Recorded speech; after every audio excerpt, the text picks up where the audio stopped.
The brass lock clicked into place with a sound that meant freedom. I leaned my forehead against the cool glass door of ember and oak, watching the rain blur the streetlights outside into halos of amber and gold. Midnight had come and gone an hour ago, and my feet ached in a way that promised I'd feel every step tomorrow.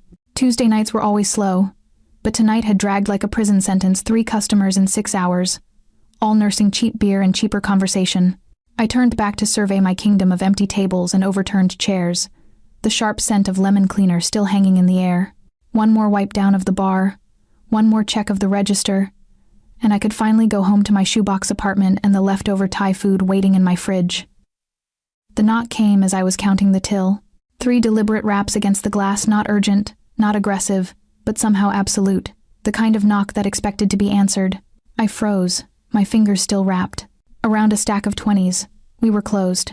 The sign said closed. The lights were dimmed, the door was locked, and I was a 26-year-old woman alone in a bar at 1 a.m. in a neighborhood that got sketchy after dark. Every instinct screamed at me to ignore it. I looked up anyway. The man on the other side of the glass door stood perfectly still beneath the awning, rainwater streaming past him like a curtain. Even through the distortion of the glass and the dim lighting, I could see he was tall, over 6 feet, shoulders broad beneath a dark coat that probably cost more than my car. His hands were in his pockets, his posture relaxed, but there was something about the way he held himself that made the space around him feel smaller, dangerous. He tilted his head slightly, and I caught the sharp lines of his face, strong jaw, straight nose, dark hair pushed back from his forehead. And his eyes, even from 15 feet away, even through glass and shadow, I felt the weight of his gaze like a physical touch. He knocked again. The same 3 measured beats. My heart hammered against my ribs as I crossed the floor, my sneakers silent on the worn wood. I stopped a few feet from the door, close enough to be heard but not close enough to unlock it. "We're closed," I called out, my voice steadier than I felt. I can see that. His voice was low, controlled, with an edge that suggested he wasn't used to hearing the word no.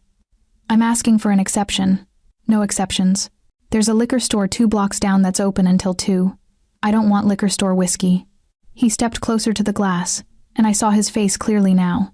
God, he was beautiful, the kind of beautiful that felt like a warning.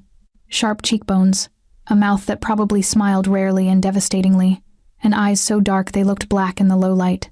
"I want 1 drink, 1 conversation, then I'll leave." "You'll leave now," I said, but my hand was already moving toward the deadbolt. Some traitorous part of me wanted to know what kind of man knocked on locked doors at 1 a.m. and expected them to open. "Please." The word stopped me. It sounded wrong in his mouth, too soft, too honest, like he'd pulled it from somewhere deep and unfamiliar. I should have walked away. Should have called the police, or at least pretended to. Should have done anything except slide the deadbolt free and pull the door open 6 inches, just enough to feel the cold night air rush in and see him up close. 1 drink, I heard myself say. That's it. His mouth curved, not quite a smile, but close. That's all I need. I stepped back and let him in. He moved past me with the careful grace of a predator, water droplets falling from his coat onto my clean floor. I locked the door behind him, force of habit, or maybe self-preservation, and turned to find him already at the bar, shrugging out of his coat to reveal a black shirt and shoulders that confirmed every suspicion the coat had hinted at. "What's your poison?" I asked, moving behind the bar because it felt safer with wood and distance between us. "Whiskey. Neat. Your best bottle." I reached for the Macallan 18 on the top shelf, the bottle we saved for high rollers and special occasions. My boss would kill me for pouring it without charging, but something told me this man wouldn't take kindly to being handed a bill. I poured 2 fingers and slid it across the bar. He caught it without looking, his eyes never leaving my face. "You're nervous," he observed. "You knocked on a locked bar at 1 a.m. I'm cautious, not nervous." "Smart." He lifted the glass but didn't drink. "What's your name?" That wasn't part of the deal. "Humor me." I crossed my arms. "Elena. Elena." He said it slowly, like he was testing the weight of it. I don't want to know." I cut him off. Because some part of me already knew this wasn't just a man looking for a drink. This was a man who commanded rooms and made decisions that changed lives. And knowing his name would make whatever was happening here real. His eyes darkened with something that might have been amusement or might have been danger. "Afraid?" "Careful. There's a difference. There is when you're a woman alone with a stranger. He took his first sip of whiskey, and I watched his throat work as he swallowed. You let me in. You said please. And if I hadn't? I met his gaze and felt something electric pass between us, acknowledgement, perhaps, or recognition. Then I would have called the cops and let you stand in the rain. He set the glass down with a soft click. I don't think you would have. You don't know me. No. His voice dropped lower, intimate and absolute. But I will. The words hung in the air between us like a promise and a threat, and I felt my breath catch in my chest. This was insane. I didn't know this man. Didn't know why he was here or what he wanted or why every cell in my body was screaming at me to run and stay in equal measure. Why are you really here? I asked. He studied me for a long moment, and I had the unsettling feeling he was seeing past every wall I'd ever built. Because I needed to meet you. You don't even know me. I know enough. He stood, leaving the whiskey half-finished, and I realized with a start that he was leaving. Thank you for the drink, Elena. He walked to the door, and I should have felt relief, should have been grateful he was going. Instead, I felt a strange sense of loss, like something important was slipping through my fingers. He paused with his hand on the deadbolt, looking back at me over his shoulder. Someone's been watching you. The man in the gray sedan. He's been outside every Tuesday night for 3 weeks. My blood went cold. What? Lock your doors. All of them. And Elena? His eyes held mine, and I saw the truth of what he was in their depths, power and violence, and something that made my stomach flip. When I come back, you'll let me in again. He disappeared into the rain before I could find my voice. I stood frozen behind the bar, my heart racing, my mind spinning. I looked toward the front window and saw nothing but darkness and rain. But somewhere out there, I knew he was right. And I knew, with a certainty that terrified me, that he would come back. And when he did, I would open the door. I didn't sleep that night. Every sound in my apartment building became a threat. Footsteps in the hallway, the groan of old pipes, the wind rattling my fire escape. I sat on my couch with all the lights on and my phone in my hand. Google search bar empty because I didn't even know what to look for. Man who shows up at bars after midnight and knows things he shouldn't. How to tell if you're being watched? Am I losing my mind? When dawn finally broke gray and cold through my windows, I was still wearing yesterday's clothes and my eyes felt like sandpaper. I showered, dressed in jeans and my favorite green, sweater armor disguised as comfort, and headed to the one place that always made sense. My brother's gym sat wedged between a bodega and a dry cleaner in a neighborhood that was trying hard to gentrify but hadn't quite made it yet. The sign outside said Marcos's Boxing and Fitness, in faded red letters, and the windows were covered with posters for upcoming amateur fights. I found Marco in the ring, working the heavy bag with the kind of focused violence that meant he was thinking too hard about something. Sweat darkened his gray tank top, and his knuckles were wrapped in black tape. You look like hell, Lena, he said without looking up. Good morning to you too. He hit the bag 3 more times. Jab, cross, hook, then turned to face me, breathing hard. My older brother had inherited our father's broad shoulders and our mother's dark eyes, and right now those eyes were studying me with the kind of attention that made me want to squirm. What happened? I climbed through the brained ropes and sat on the edge of the ring. If I asked you about people watching other people, like surveillance, would you know anything about that? Marco's expression shifted, not quite alarm, but close. He grabbed a towel and wiped his face. Elena, what the hell is going on? Just answer the question. Are you in trouble? I don't know. The honesty of it surprised me. Maybe. Someone told me I'm being watched. A man in a gray sedan, Tuesday nights, outside the bar. Someone told you. Marco's voice went flat. Who? I hesitated, because how did I explain last night? The stranger with the expensive coat and dangerous eyes? The way he'd looked at me like he already knew every secret I'd ever kept? A customer, I said finally. He came in late. Said he'd noticed someone watching the bar. Watching me. Marco was quiet for a long moment, his jaw tight. Then he pulled out his phone and made a call, turning away from me slightly. I caught fragments, gray sedan, Tuesday. Outside, Ember and Oak, before he hung up and faced me again. Stay here, he said. Marco. I'm serious, Elena. Don't go to work tonight. Don't go home alone. Stay here until I figure out what's going on. Fear crystallized in my chest, sharp and cold. You know something. I know that people don't watch other people for no reason. He climbed out of the ring, already pulling on a hoodie. And I know that if someone's targeting you, I need to know why. Targeting me? Marco, you're scaring me. He stopped, his expression softening slightly.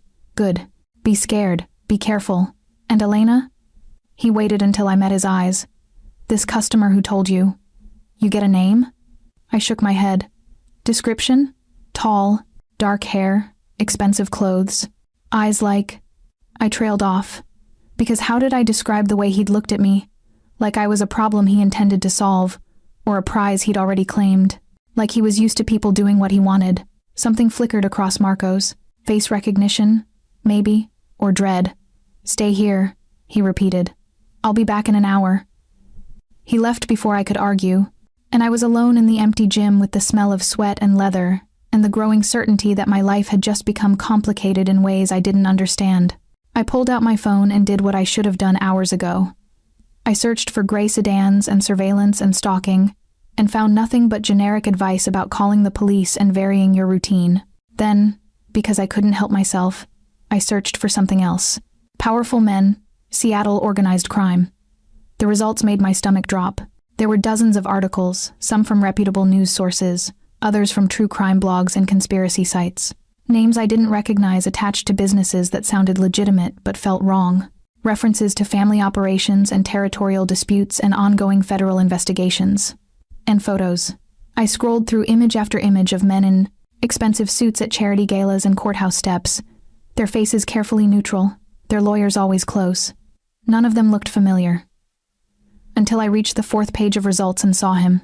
The photo was from 2 years ago, taken outside a restaurant downtown. He wore a dark suit and was climbing into the back of a black car, his face turned slightly toward the camera. The caption read, Dante Caruso, alleged head of the Caruso crime family, leaving dinner at Canlis. Federal prosecutors have yet to bring charges despite ongoing investigation. Dante Caruso. I stared at the photo, my heart hammering, because even in a grainy news image, even with 2 years between then and now, I recognized him. The sharp jaw, the dark eyes, the way he held himself like gravity bent around him instead of the other way around. The man who'd knocked on my door last night was a Mafia boss, and he'd told me I was being watched. My phone buzzed in my hand, and I nearly dropped it. Unknown number. I stared at the screen for 3 rings before I answered. Elena. His voice was exactly as I remembered, low, controlled, absolute. We need to talk. How did you get this number? That's not important right now. Where are you? I should have hung up. Should have called the police or my brother or anyone except the man who'd somehow found my private number in less than 12 hours. I'm at my brother's gym, I said instead, and hated how steady my voice sounded. Good. Stay there. Don't leave until I arrive. I don't take orders from you. No. I heard something shift in his tone, something almost like approval. But you're smart enough to take advice when your life might depend on it. The line went dead. I sat in the empty ring, surrounded by punching bags and the ghost of my own breathing, and knew with absolute certainty that everything was about to change. The door was already open. I just hadn't realized I'd been the one to unlock it. He arrived in black car, black suit, black expression that made the air in Marco's gym feel heavier. I watched through the front window as the Mercedes pulled up to the curb with the kind of precision that spoke of a driver who'd done this 1,000 times. Dante stepped out, and even from 30 feet away I could see the way people on the street gave him space without seeming to realize they were doing it. The door chimed as he entered. Marco had returned 10 minutes earlier, tense and angry, with information he wouldn't share and instructions I'd refused to follow. Now he stepped between me and Dante like a human wall, his shoulders squared, his fists clenched. You need to leave, Marco said. Dante's gaze flicked to my brother, then passed him to me. Elena and I need to have a conversation. She doesn't need anything from you. Marco. I touched my brother's arm, and he turned to look at me with an expression that was part anger, part fear. It's okay. It's not okay. Do you know who this is? Yes. The admission tasted bitter. I know. Dante waited, perfectly still, as Marco warred with himself. Finally, my brother stepped aside but didn't leave. You have 5 minutes, and I'm staying right here. Fair enough. Dante moved closer, and I caught the scent of his cologne, something dark and expensive that probably had a name like danger or poor decisions. He stopped at the edge of the ring where I still sat, looking up at me with those impossibly dark eyes. "The man watching you is named Viktor Popov. He works for the Bratva Russian organized crime. Do you know why he'd be interested in you?" My mouth went dry. "No. Think carefully. I serve drinks in a neighborhood bar. I live in a one-bedroom apartment with a broken dishwasher. I have student loans and a gym membership I barely use, and absolutely nothing that anyone like that would want. Everyone has something," Dante said quietly. "The question is, what they think you have." Behind him, Marco made a sound like a growl. "This is your world. Your mess. Keep her out of it." "I'm trying to." Dante's attention never left my face. "But someone's already dragged her into it, and I need to know why. Then figure it out without involving her." "I can speak for myself," I snapped, surprising both of them. I climbed down from the ring and faced Dante properly, refusing to be intimidated by the 6 inches he had on me, or the aura of controlled violence that surrounded him like a second skin. "What do you want from me?" "Information, protection, cooperation. In exchange for what?" His mouth curved slightly. "Your life." The words hung in the air like a blade, and I felt something cold settle in my stomach. "You're saying someone wants to kill me." "I'm saying Viktor Popov doesn't watch people for entertainment. He watches them because his boss tells him to. And his boss doesn't waste resources on civilians unless they're useful or dangerous. I'm neither. Then we need to figure out why he thinks you are." Marco stepped forward, his face dark. "This is insane. Elena, call the police. Get a restraining order. Don't get involved with—" "The police can't protect her from the Bratva," Dante interrupted, his voice cutting through Marco's protest like a knife. "The police can't even find the Bratva when they want to. But I can, because you're exactly like them." "No." Dante's expression hardened. "I'm worse. Which means I'm the only chance your sister has of surviving whatever she's stumbled into." I looked between them, my brother, who'd protected me since our father died and our mother retreated into grief, and this stranger who'd appeared in my life like a storm, bringing danger and dark promises. "What do you need from me?" I asked Dante. "Elena? No. Marco, stop." I held up a hand without looking at him. "I need to understand what's happening. And he's right, the police aren't going to help with this." Dante studied me for a long moment, and I had the unsettling sensation of being evaluated, measured against some standard I didn't understand. "I need you to trust me. Come with me somewhere safe while I investigate. Let me protect you. Go with you where?"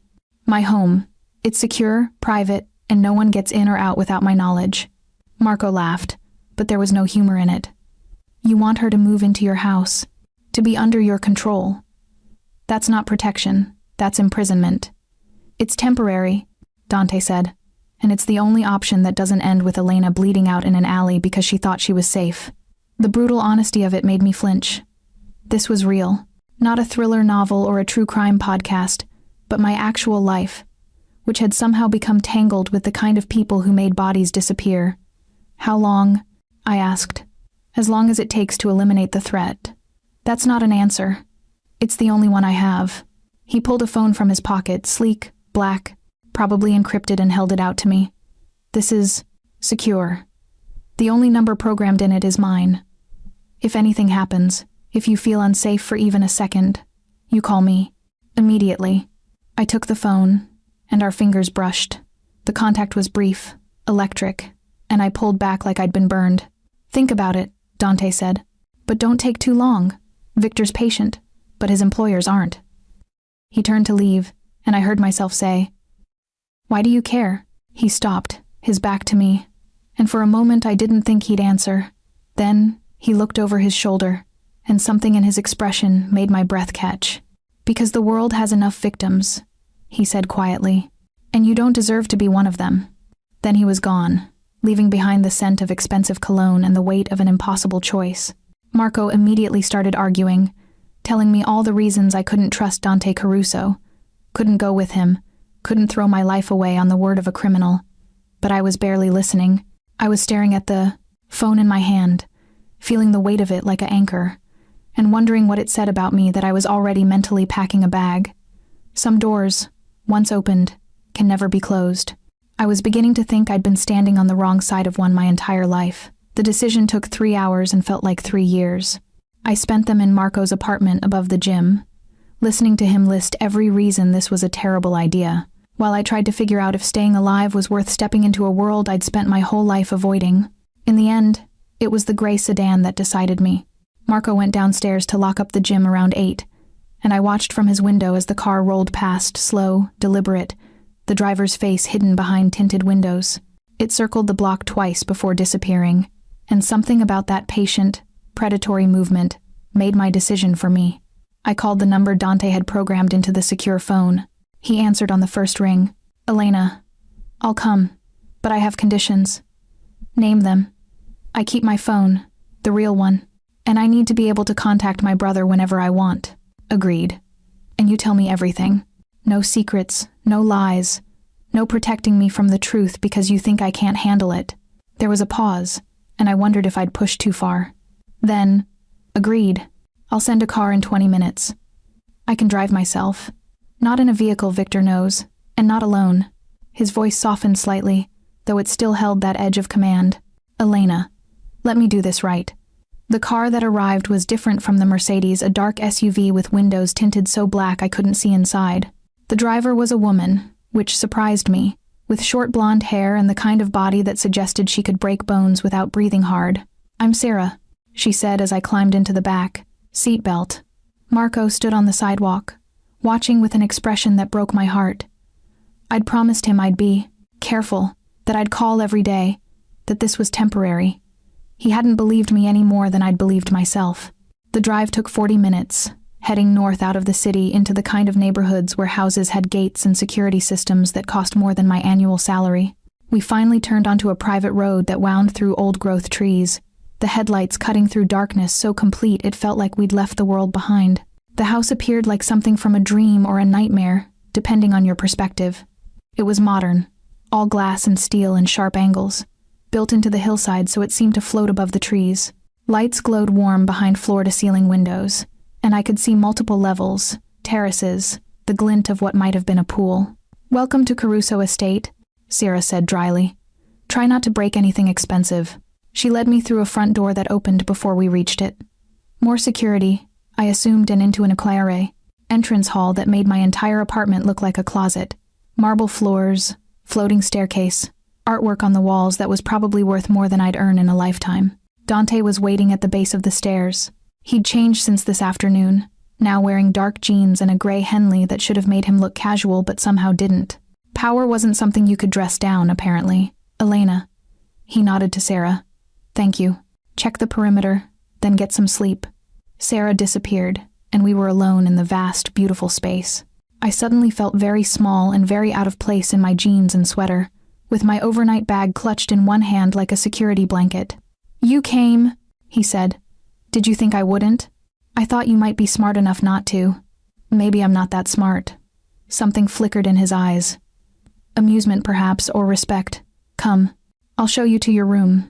He led me up the floating staircase to the second floor, down a hallway with more art and expensive-looking sculptures. My room was at the end, a space bigger than my entire apartment, with a king-sized bed, sitting area, and windows that overlooked the forest below. "The bathroom's through there," Dante said, gesturing to a door on the left. "There are clothes in the closet if you need them. The house has secure cameras, guards, sensors on every entrance. No one gets in without my knowledge." "What about getting out?" He held my gaze.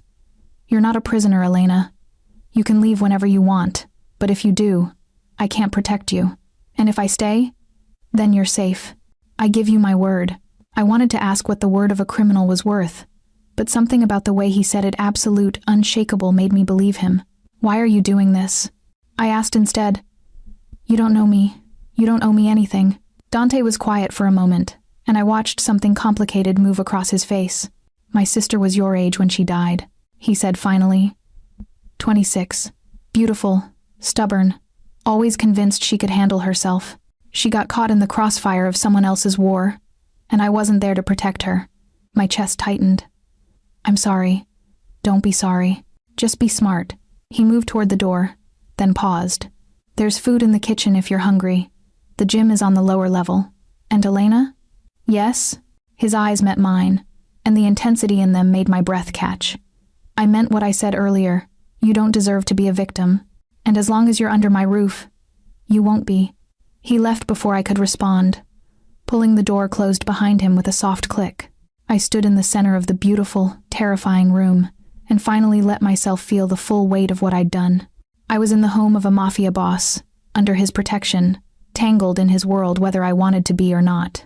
And the worst part was the small, traitorous voice in the back of my mind that whispered I'd never felt safer. Some cages are made of glass and steel, and the promise of protection. I was starting to think I'd walked into mine willingly. I couldn't sleep. The bed was too soft, the room too quiet, and every shadow felt like a threat. At 2 a.m, I finally gave up and pulled on the robe I'd found in the closet silk. Expensive, definitely not mine, and padded downstairs in bare feet. The house was dark except for low lighting along the baseboards, creating just enough illumination to navigate by.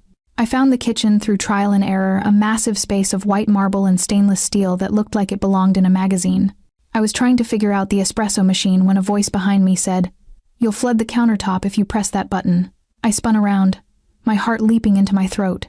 Dante stood in the doorway, wearing only sleep pants that hung low on his hips. In the dim light, I could see the definition of his chest and abdomen, the hard planes of muscle, and something else, scars. Several of them. Pale lines against his skin that spoke of violence survived.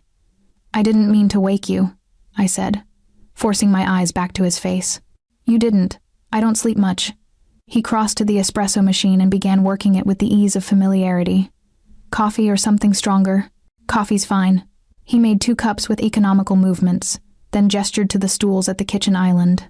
I sat, and he slid one of the cups across to me before taking the seat beside mine close enough that I could feel the heat radiating from his skin. "Can't sleep?"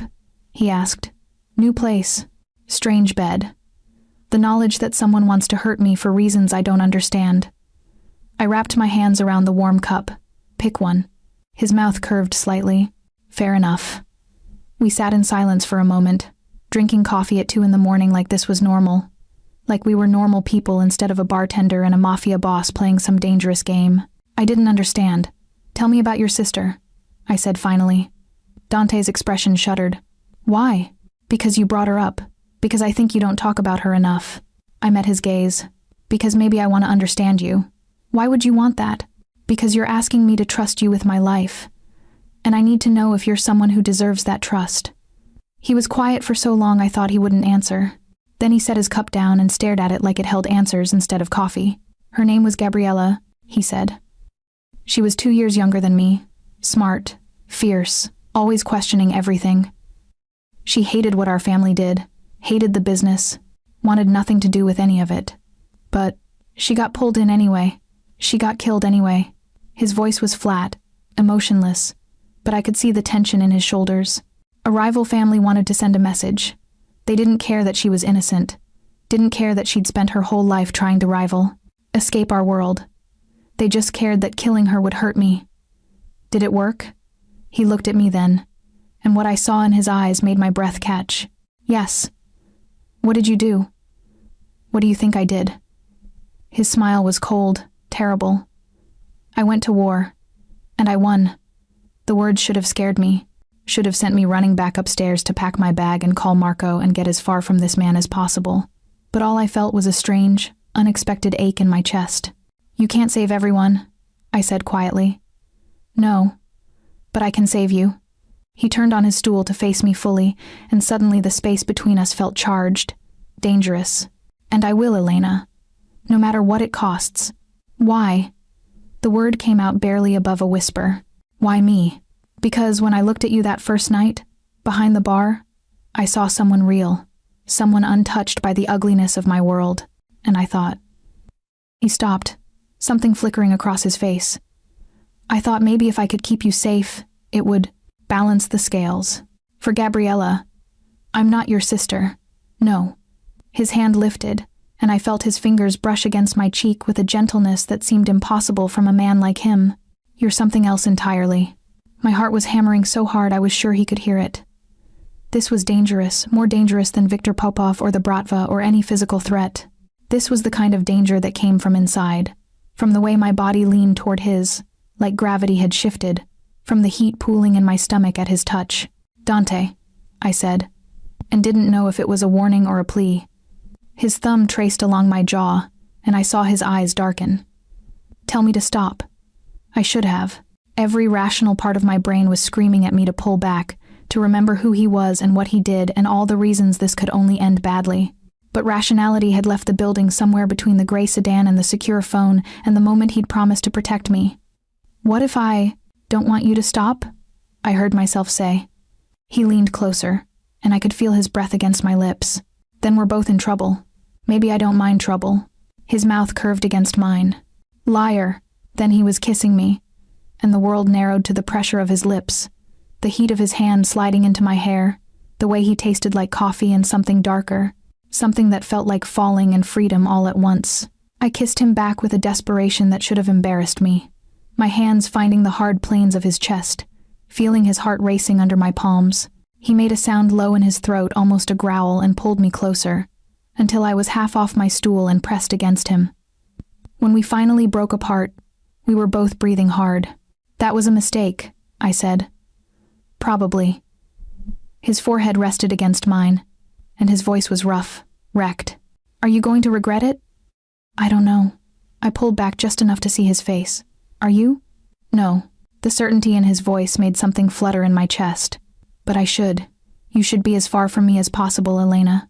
Nothing good comes from getting close to me. Then maybe I want something bad. His laugh was short, almost pained. Be careful what you wish for. He stood abruptly, putting distance between us, and I felt the loss like a physical ache. You should sleep. Tomorrow we start figuring out why Victor's watching you. And what are we? I asked. After that? He looked at me with eyes that held too much emotion and not enough hope. We're a mistake waiting to happen. But God help me, Elena. I'm gonna make it anyway. He left me in the kitchen, surrounded by marble and silence and the lingering taste of his kiss. And I sat there in the darkness, touching my lips, and wondered at what point I'd stopped being a prisoner and started being something far more dangerous. Willing. I woke to sunlight streaming through floor-to-ceiling windows and the smell of coffee, drifting up from somewhere below. For a moment, I forgot where I was. Then memory crashed back. Dante. The kiss. The way he'd looked at me like I was salvation and damnation wrapped in one. I showered and dressed in my own clothes, needing the familiar comfort of my jeans and a simple black sweater. When I made my way downstairs, I found Dante in what appeared to be his office, a room dominated by a massive desk, multiple monitors, and windows overlooking the forest. He wasn't alone. 2 men stood with him, both studying something on the desk. They looked up as I entered, and I felt their assessment like a physical touch, measuring, evaluating, deciding if I was a threat or a liability. Elena. Dante gestured me forward. This is Marcus and Luca. They handle security and information gathering for me. Marcus was older, maybe 40, with gray threading through dark hair and the calm demeanor of someone who'd seen everything. Luca was younger, nervous energy barely contained, fingers drumming against his thigh. Ma'am, Marcus said with a slight nod. I almost laughed at the formality. Just Elena is fine. We found something, Dante said, his tone all business now. He pulled a folder from the desk and extracted several photographs, spreading them across the surface. These are surveillance photos Victor took. Of you. My stomach dropped. There I was, captured in grainy long-distance shots leaving my apartment, walking to work, inside the bar through the window. The dates in the corner showed he'd been watching for almost a month, and I'd never noticed. But it was the last photo that made my blood run cold. It showed me standing outside a restaurant I'd never been to, talking to a man I didn't recognize. Except I must have recognized him, because in the photo we were clearly mid-conversation, and I was smiling. I've never seen this place, I said. Or this man. When was this supposedly taken? Dante's expression was grim. 3 months ago, July 15th. I searched my memory and came up blank. I was working that night. Tuesday is always my late shift. Check again. He pulled out his phone and showed me something, my own social media account. A post from July 15th showing me at a friend's birthday dinner, at the exact restaurant in the photo. That's impossible. I don't remember. I stopped, because the photo on his phone clearly showed I had been there, but I had no memory of it, none at all. Who's the man? Luca asked, tapping the photo. I don't know. Elena. Dante's voice was gentle but insistent. Look closer. I forced myself to study the grainy image. The man was maybe 50, well-dressed, distinguished-looking. There was something about his posture, the way he held himself. And then it hit me. Oh my God. The words came out as barely a whisper. That's my uncle, my mother's brother. But that's impossible. He's been dead for 20 years. The room went silent. Marcus and Luca exchanged looks. Dante's jaw tightened. You're sure? He asked. I've seen photos. My mother kept one on her nightstand until she died. Same face. Same. I trailed off, because this was insane. But he died in a car accident when I was 6. I went to his funeral. Did you see the body? Marcus asked. I was 6. They didn't let children. I stopped, realization hitting me like ice water. You think he faked his death? I think someone wants Victor to believe you're connected to a dead man, Dante said carefully. The question is why. Maybe he's not dead, Luca offered. Maybe he's been hiding. Witness protection, something like that. Or maybe someone's using his identity. Marcus pulled out a tablet and began typing. Give me a name. Thomas Rivers. He worked in finance, I think. My mother never talked about him much after he died. The keyboard clicked as Marcus worked. Then he went very still. Boss, he said quietly. You need to see this. We all crowded around the tablet. Marcus had pulled up what looked like sealed court documents, federal records, pages of redacted text, but one name appeared over and over, highlighted in yellow. Thomas Rivers, federal witness, WITSEC program, testified against the Volkov crime family in exchange for immunity and protection. The Volkovs, Dante said, and his voice was ice. That's the family Victor works for, the Bratva. My legs felt weak. I grabbed the edge of the desk for support. My uncle testified against the Russian mob? 20 years ago. Marcus scrolled through the documents. Looks like he was their accountant, got scared, cut a deal with the feds. His testimony put away 3 high-ranking members. The rest of the family has been looking for him ever since. But they think he's dead, Luca said slowly. Everyone thinks he's dead. So why come after Elena now? Because someone told them he's alive. Dante's eyes met mine, and I saw fury there, cold and controlled. And they think you know where to find him. But I don't. I was 6 years old when he supposedly died. I have no idea if he's alive or where he'd be, or they don't care what you know, Dante interrupted. They care what they think you know. Or what you can lead them to.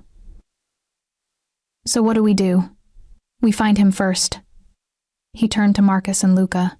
Pull everything federal witness records, WITSEC relocations, any movement in the past 20 years. If Thomas Rivers is alive, I want to know where. And if he's really dead? Luca asked.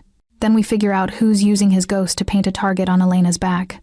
Dante's hand found mine, his grip warm and solid and steady. Either way, no one touches her. Understood? They both nodded and left, already pulling out phones and barking orders to people I couldn't see. Dante and I stood alone in his office, my hand still in his, the weight of impossible revelations pressing down on us both. I brought this to you, I said quietly. This danger. It's my family, my past. It's not your fault. It's my uncle who... Elena. He turned me to face him, his hands on my shoulders, his eyes intense. Listen to me.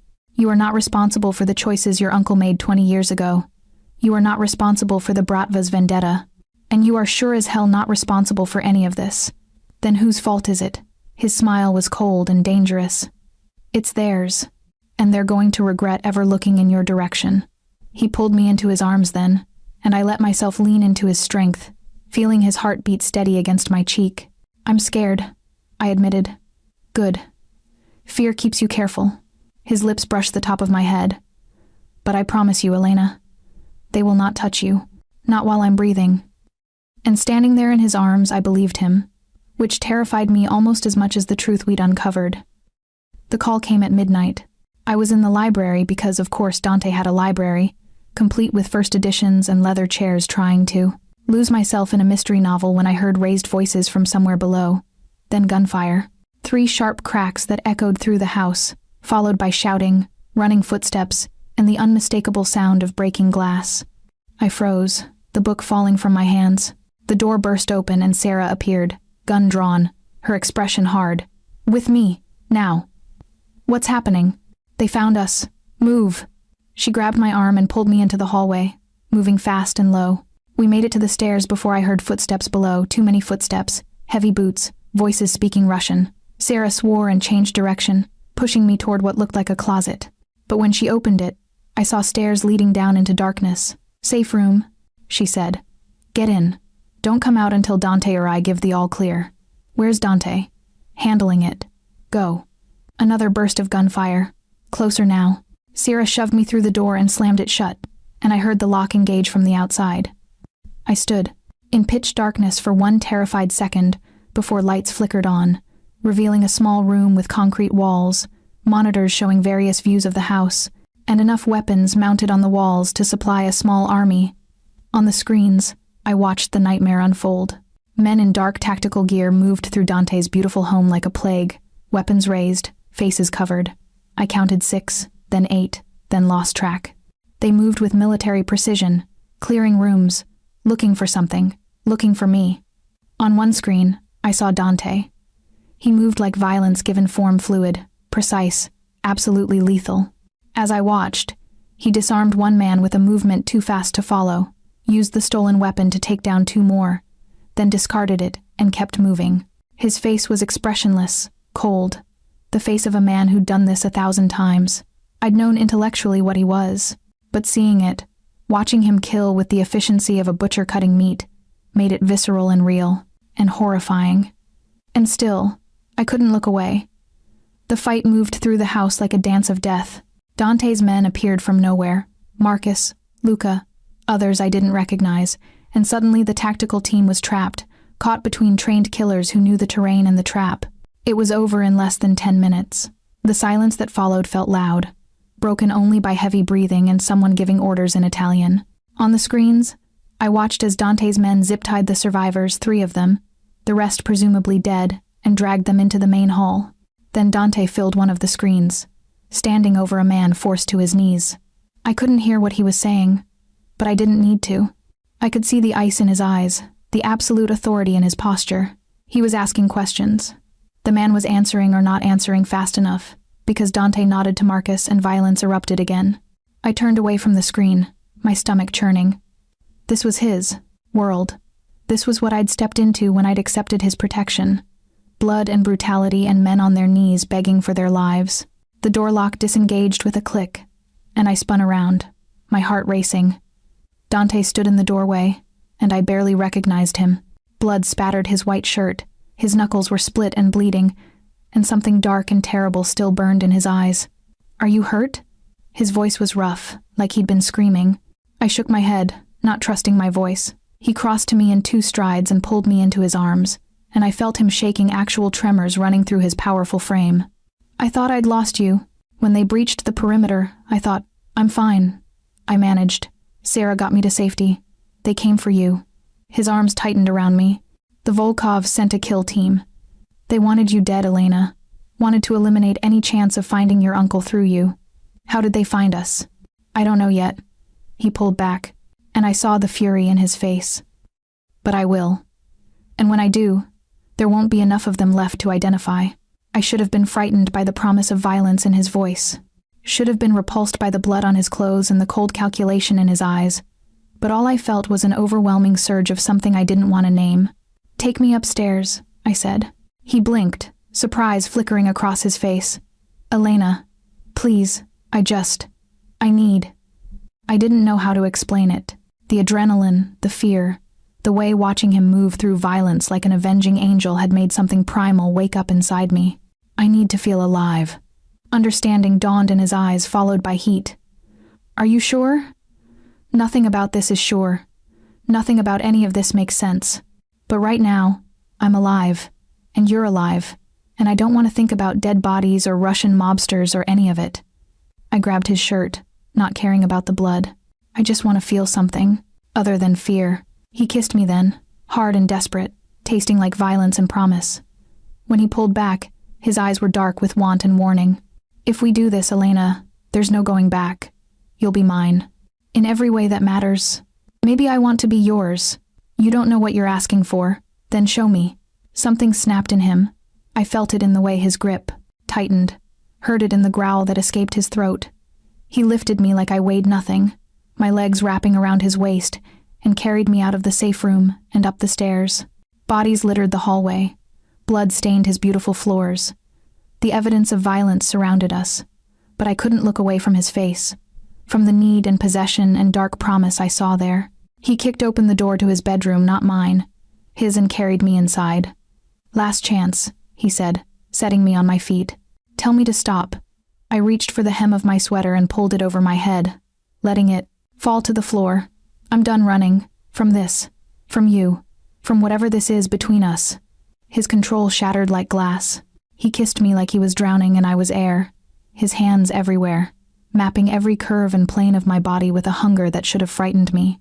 I pulled at his bloody shirt, needing it gone, needing to feel his skin against mine. We fell onto his bed in a tangle of limbs and desperation, and somewhere between the fear and the desire and the impossible reality of what we'd become to each other, I stopped thinking entirely. I just felt his mouth on my throat, his hands claiming territory, the way he whispered my name like a prayer and a curse. And when he finally made me his in every possible way, I looked into his dark eyes and saw myself reflected, there changed, marked, irrevocably his. "Mine," he breathed against my lips. "Yours," I agreed. And in the darkness of his bedroom, surrounded by the aftermath of violence, we found something that felt dangerously like salvation. Or maybe it was damnation. At that moment, I didn't care which. Morning came with harsh truths and harsher light. I woke wrapped in Dante's arms, his body warm against mine, and for one perfect moment everything felt right. Then I remembered the blood in the hallway, the bodies, the reality of the world I'd chosen. Dante was already awake, watching me with an expression I couldn't quite read. "Regrets?" he asked quietly. "I should have them." I traced the scar across his ribs, a pale line that spoke of old violence. "But I don't." "You will. Eventually." His hand captured mine, stilling my exploration. "This life, my life, it destroys everything beautiful it touches. Then maybe I'm not as beautiful as you think." His laugh was short, pained. "You're the most beautiful thing I've ever seen, which is exactly why you should run." "Too late for that." "It's never too late." He sat up, the sheets pooling around his waist, and I saw more scars in the daylight. A roadmap of violence survived. "Last night shouldn't have happened. I took advantage. You didn't take anything I didn't offer." I sat up too, pulling the sheet with me, suddenly feeling vulnerable. "Don't you dare try to make this something it wasn't. I wanted you. I chose you. You chose survival. There's a difference." "Is there?" I grabbed my clothes from where they'd been scattered across his floor.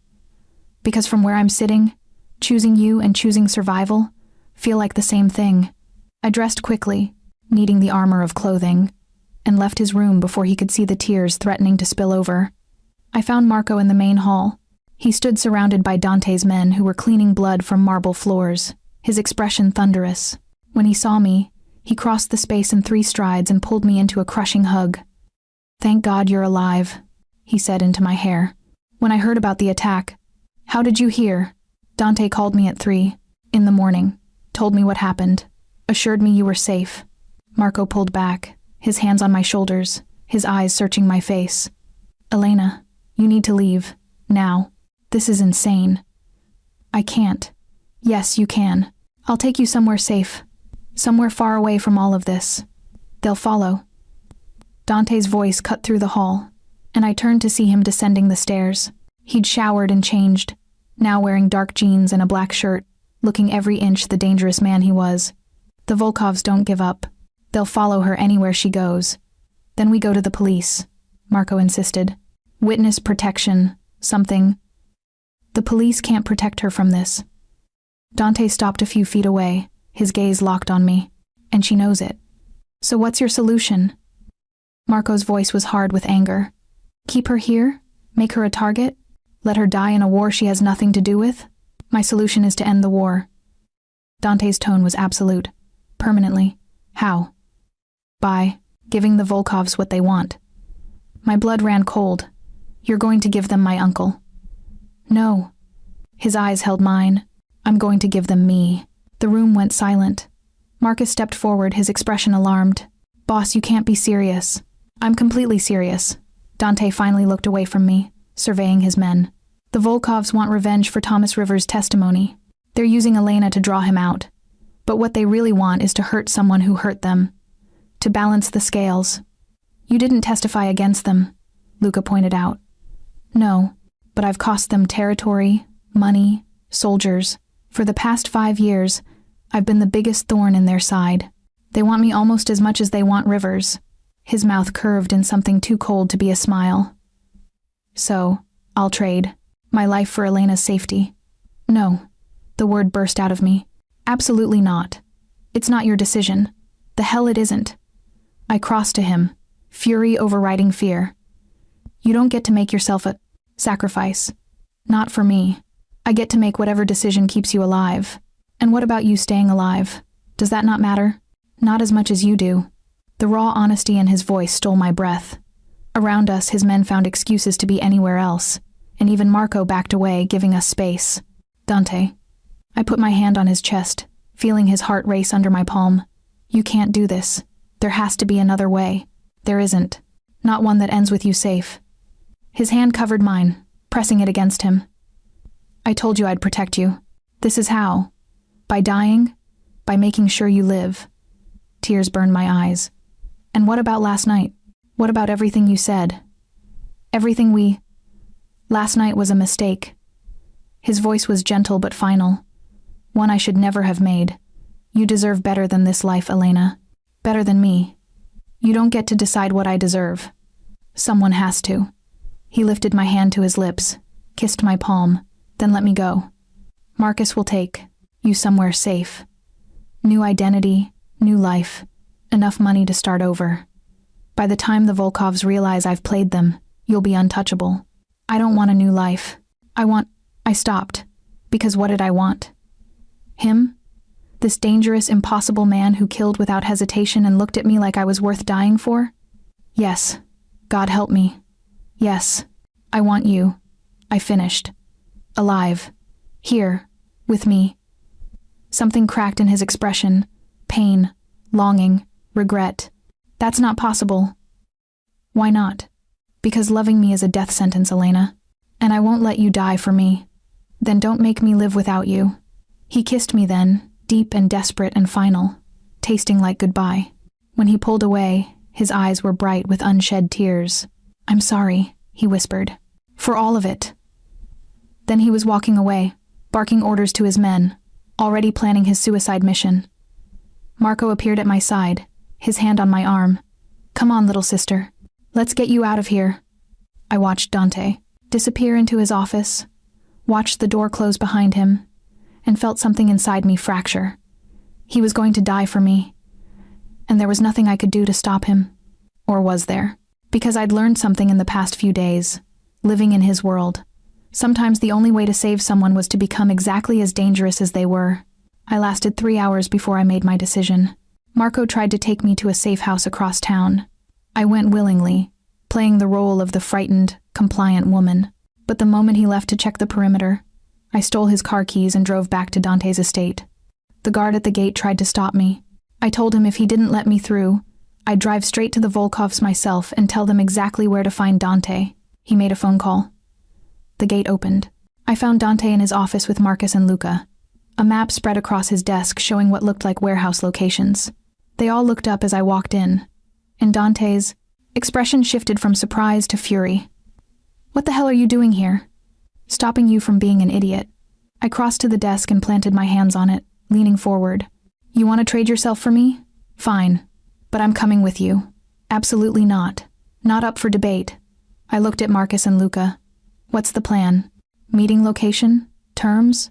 They looked at Dante, who looked at me with an expression caught between admiration and rage. Elena, go back to the safe house. No. This isn't a game. I know it's not a game. I slammed my hand on the desk, and all 3 men flinched. You think I don't understand what you're walking into? You're going to meet with the people who sent a kill team to murder me, and you're going to offer yourself as a trade, which means they're going to kill you. Slowly, probably, because they'll want you to suffer for everything you've cost them. Yes, he said simply. That's exactly what's going to happen. Then I'm coming too. So, they can kill you as well? That defeats the entire purpose. No, so I can kill them first. Silence fell across the office. Dante stared at me like I'd grown a second head. You've never killed anyone. There's a first time for everything. I straightened, forcing my voice to stay steady. You have a room full of weapons downstairs. I spent half of last night staring at them. Teach me to shoot. Teach me to fight. Turn me into whatever I need to be to help you survive this. Elena, I'm not leaving. I met his gaze and let him see the steel I'd discovered in myself. I'm not running. I'm not hiding. You protected me when I needed it. Now it's my turn. You don't owe me anything. I owe you everything. My voice cracked slightly. And more than that, I love you. So if you're walking into hell, I'm walking with you. Those are your options. The words hung in the air between us, I love you, and I watched them hit him like a physical blow. His control wavered, and for a second, I saw everything he was trying to hide. Fear, hope, desperate longing. You don't love me, he said finally. You love the idea of being saved. But I promise you, Elena, there's nothing worth loving in what I am. Then you're blind. I circled the desk until I stood in front of him, close enough to touch. I see you, Dante. All of you. The killer and the protector. The monster and the man who cried for his sister. And I love every part of it.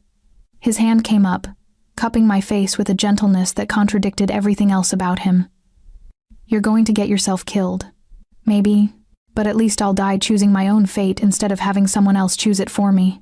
He searched my face for a long moment, and I watched the war play out in his expression. Finally, he sighed and pulled me against him, his arms wrapping around me like he could shield me from the world through sheer will. You're insane, he murmured against my hair. Probably. I pulled back just enough to see his face. So, is this a yes? It's a, I can't stop you, can I? Not even a little bit. His laugh was pained but genuine. Then we do this my way. You follow orders, you stay behind me, and if I tell you to run, you run. Understood? Understood. I mean it, Elena. The first sign of trouble, you disappear. I don't care if I'm bleeding out. I don't care if I kissed him to shut him up, pouring everything I felt into it, love and terror and absolute certainty. When we broke apart, his eyes were dark with emotion. We survive this, I said. Together. That's the only acceptable outcome. And if we don't, then at least I got to choose my ending. He kissed me again, deeper this time, and I tasted desperation and promise and goodbye. Around us, Marcus and Luca discreetly found other places to be. When we finally pulled apart, Dante's expression had shifted into something harder, more focused. The man had retreated, and the Mafia boss had emerged. Marcus, he called. Get her a vest and a weapon. Something small, easy to conceal. You're really doing this, Marcus said, and I heard respect in his voice. She's really not giving me a choice. Dante turned back to the map. The meeting set for midnight at the old fish cannery on the waterfront. Neutral territory, or so they claim. We'll bring 6 men, enough for a show of force, but not enough to seem like we're planning something. They'll have 20, Luca pointed out. They'll have 30. Dante's smile was cold. Which is why we're not actually walking in there defenseless. He outlined his plan, and it was brutal and brilliant and absolutely insane. By the time he finished, even Marcus was looking at him with something like awe. It could work, Marcus said slowly. If everything goes perfectly. It won't go perfectly. Dante's eyes found mine. But we only need it to work long enough. The rest of the day passed in a blur of preparation. Marcus taught me to shoot not well, but well enough to hit. Center mass, at close range. Sierra showed me how to move quietly, how to spot threats, how to stay alive in a firefight. And Dante stayed close, touching me whenever he could, like he was trying to memorize the feel of me before it was too late. As midnight approached, I stood in front of the mirror in his bedroom, wearing dark clothes and a bulletproof vest that felt too heavy on my shoulders. I looked like a stranger, hard, dangerous, nothing like the bartender I'd been just days ago. Dante appeared behind me in the reflection, his hands settling on my shoulders. Last chance, he said quietly. Say the word, and I'll have Marcus take you somewhere safe. Not a chance. Then promise me something. His eyes met mine in the mirror. If it goes wrong, if I don't make it, you run, you survive. You live a life worth living. Dante, promise me, Elena. I turned to face him properly, taking his face in my hands. I promise, but only if you promise to come back to me. Deal. He kissed me one last time, and it tasted like hope and heartbreak. Let's go change the world. We walked out of that bedroom together, into the darkness and the danger and the impossible odds. And I knew, with absolute certainty, that nothing would ever be the same. The old fish cannery loomed against the night sky like a rotting tooth, all broken windows and rusted metal siding. The water beyond it was black as oil, reflecting nothing, and the air smelled like brine and decay. We arrived in 3 cars, Dante and I in the lead, Marcus and Luca following with 4 other men whose names I hadn't learned. I was scared to learn them, scared they wouldn't survive the night. "Remember the plan," Dante said as we parked. His hand found mine in the darkness, squeezed once. "Stay close, stay alert. And Elena? I know. Run if it goes wrong. I love you." The words came out rough, like they'd been torn from somewhere deep. I should have said it before. I kissed. Him, hard and fast. "Tell me again after, when we're both still breathing." We got out of the car. The Volkovs were already there, dark SUVs arranged in a semicircle, men with rifles standing in the shadows. I counted 15 that I could see and knew there were more I couldn't. At the center of it all stood a man who could only be Viktor Petrov, the Pakan of the Volkov family. He was older than I expected, maybe 60, with silver hair and cold blue eyes, but there was nothing soft about him. He stood like violence personified, power radiating off him in waves. "Caruso," he called out, his accent thick. "You came." I gave my word. Dante's voice was steady, empty of emotion. "Let's discuss terms. Terms are simple. You and the girl for Thomas Rivers. I don't have Rivers. But you will find him, and when you do, you give him to us." Victor's smile was cruel. "Then maybe we kill you quickly. Maybe we let the girl live. Or," Dante said calmly, "you could accept a better offer. There is no better offer than the man who destroyed my family. There's me." Dante took a step forward, and I felt my heart stop. "I'm worth 10 of Rivers. 20. You want revenge for the territory I've taken? The men I've killed? I'm here. Take me. Leave Elena out of it." Victor studied him for a long moment, then laughed a sound like breaking glass. "You think I want just you? You think your life is payment enough?" He gestured, and 2 of his men dragged something forward. Not something. Someone. A man, beaten and bloodied, barely conscious, but even through the damage, I recognized him from the photograph. Thomas Rivers, my uncle, still alive after all these years. "We found him 2 days ago," Victor said conversationally, "hiding in Portland, of all places, living a nice quiet life. Wife, kids, didn't even change his name, can you imagine?" He walked over and kicked my uncle in the ribs, making him groan. "So now I have the traitor, and I have the niece, and I have the rival boss who thought he could play games with me. So many options." Everything started happening at once. Dante made a subtle gesture, and I saw Marcus and Luca moving, saw weapons being raised, but the Volkovs were faster or they'd been expecting it. Gunfire erupted, deafening in the enclosed space, and Dante shoved me behind a concrete pillar. "Stay down," he shouted. Then he was moving, weapon in hand, returning fire. I pressed myself against the pillar, my own gun heavy in my hand, and tried not to think about the sounds, men screaming, bullets hitting metal and concrete, the wet thud of bodies falling. Then I saw her, a figure moving through the chaos, smaller than the others, quick and deadly. She had a gun trained on Dante's back, and he didn't see her, too busy with 3 men in front of him. I didn't think, just moved. I stepped out from cover and fired twice. The first shot went wide, but the second caught her in the shoulder. She spun, her weapon swinging toward me, and I fired again. This time I didn't miss. She went down, and I felt something inside me crack the knowledge that I'd just killed someone, that I'd crossed a line I could never uncross. But Dante was alive. That was all that mattered. The firefight lasted maybe 3 minutes but felt like hours.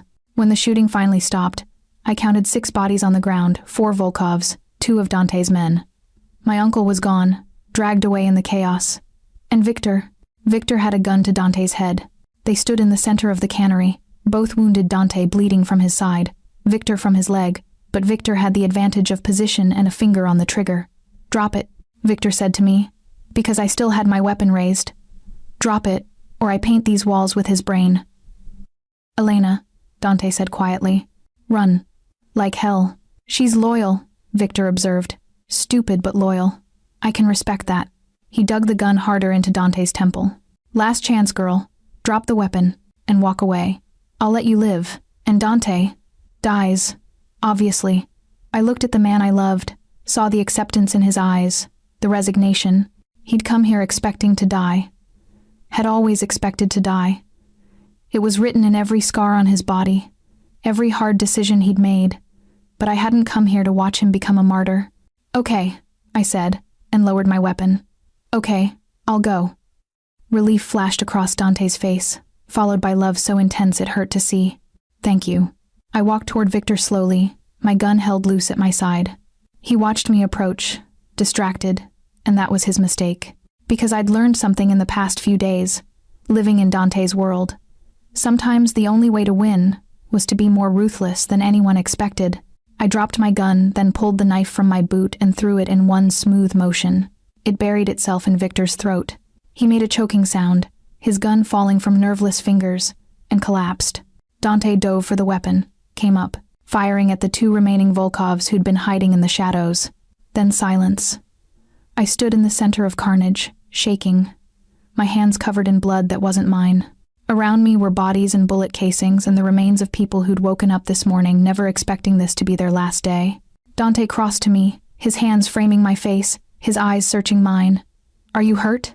"No." My voice sounded hollow. "I killed her, the woman. And Victor. I killed them." "Yes, you did." His thumbs brushed away tears. I hadn't realized I was crying. "You saved my life, Elena. Twice." "I didn't know I could do that, be that." "Neither did I." He pulled me against him, and I felt his heart racing. "But I'm grateful you can." Behind us, Marcus was already on the phone, calling in cleanup crews and arranging for bodies to disappear. This would never make the news. The Volkovs would simply cease to exist. "What about my uncle?" I asked. "We'll find him." Dante's voice was grim. "And when we do, you can decide what happens to him. He's your family. So are you." I pulled back to look at him. "You're my family now." Something shifted in his expression, wonder, perhaps, or hope. "Say that again." "You're my family, my home, my choice." I took his bloodied hands in mine. "I love you, Dante Caruso, and I'm not going anywhere." He kissed me then, surrounded by death and darkness, and the promise of dawn still hours away. It tasted like survival and something sweeter, the possibility of a future neither of us had dared imagine. "I love you," he said against my lips. "And I promise you, Elena, I will spend the rest of my life making sure you never regret choosing this world, choosing me. I already don't regret it. You will. Someday, when the nightmares come and the blood won't wash off, and you remember what you had to become, then remind me why it was worth it." His smile was slow, devastating, full of dark promise, every single day. We walked out of that cannery together as the sun began to rise over the water. Behind us, the evidence of our violence was already disappearing, erased by efficient men with quiet mouths. Ahead of us was a life I'd never planned for, never wanted, never imagined I could survive. But I would survive it, with him, because I'd learned the most important lesson of all. Sometimes salvation comes wrapped in darkness. Sometimes love looks like violence. And sometimes the only way to be free is to choose your own cage. The bar was packed for a Thursday night. I moved behind the counter with practiced ease, mixing drinks and chatting with regulars who had no idea the woman serving their whiskey had once killed a man to save her lover. Marco's new place was smaller than Ember and Oak, cozier, but it was ours, purchased with Dante's money and my brother's dreams, a partnership that had surprised everyone. The door opened, and I didn't need to look up to know who'd entered. I felt him the way you feel a change in. Barometric pressure before a storm. Dante crossed to the bar and slid onto a stool, his dark suit perfectly tailored, his expression neutral. To anyone watching, he was just another businessman stopping for a drink. Only I saw the heat in his eyes when he looked at me. "Whiskey?" I asked, already reaching for the good bottle. "Please." I poured 2 fingers and slid it across. Our hands brushed, and I felt the familiar spark, the electricity that had never faded. If anything, it had grown stronger, sharpened by danger survived and promises kept. "How was your day?" "Day?" I asked. "Boring meetings, tedious negotiations, the usual." His mouth curved slightly. "Though I did receive some interesting news." "Oh?" "Thomas Rivers is dead. Heart attack in federal custody. Very tragic. I absorbed this, feeling nothing. Not relief, not grief, just a distant acknowledgement of a problem solved. My uncle had tried to trade information about Dante to the feds in exchange for a new identity. It hadn't worked out well for him. Shame, I said. Indeed. He sipped his whiskey, studying me over the rim. You okay with that? He stopped being my family the moment he put a target on me. I wiped down the bar, needing something to do with my hands. Besides, I have a different family now. That you do. He reached across the bar and caught my hand, his thumb tracing circles on my palm. Come home soon. My shift ends at 11. I'll wait. And he did, sitting at the bar for 3 hours, occasionally working on his phone but mostly just watching me work. Some of the regulars shot him nervous glances. There was something about Dante that signaled danger even in expensive suits, but no one bothered him. When I finally locked up, he walked me to my car and kissed me against the driver's side door, with the kind of passion that made me forget we were in a public parking lot. I missed you, he murmured against my lips. You saw me this morning. Still missed you. I drove home to the beautiful house in the hills, the one with the panic room and the arsenal and the man who loved me despite the darkness we'd both survived. Or perhaps because of it. Inside, I found evidence of the life we were building. My textbooks on the kitchen counter. I'd started taking accounting classes, figuring if I was going to help run an empire, I should understand the numbers. His jacket thrown over a chair, the coffee maker set for tomorrow morning. Normal things, domestic things. Things that should have been impossible for a Mafia boss and the woman who'd killed for him. But somehow, we made it work. Dante found me on the terrace, looking out at the lights of the city below. He wrapped his arms around me from behind, his chin resting on my shoulder. Any regrets? He asked. It was a question he asked often, like he needed constant confirmation that I didn't hate him for the life I'd chosen. And every time, my answer was the same. Not a single one. Even when the nightmares come? Even then. I turned in his arms, looping my hands behind his neck. Because you're always there when I wake up, and you remind me why it was worth it. I love you, he said, and I heard the wonder in his voice, like he still couldn't quite believe I was real. I love you too. I kissed him softly. My dangerous, beautiful, impossible man. You're dangerous, beautiful, impossible man, he agreed, for the rest of our lives. And looking into his eyes, those dark, intense eyes that had first captured me in a locked bar at midnight, I knew it was true. I'd walked through fire for him, had killed for him, had chosen a life of shadows and secrets and the constant awareness that danger lurked at every corner. But I'd also found love in the darkness, purpose in the chaos, strength I never knew I possessed. Some people spend their whole lives playing it safe, staying in their lane, never coloring outside the lines. I'd crossed every line that existed and found paradise on the other side. Come to bed, Dante said, taking my hand. Tomorrow brings new challenges, and we'll face them together. Together, he agreed. And as we walked inside, leaving the city lights behind, I knew with absolute certainty that I'd made the right choice. Because sometimes love isn't soft and safe and easy. Sometimes it's dangerous and dark, and absolutely worth dying for. And sometimes, if you're very lucky, it's worth living for instead.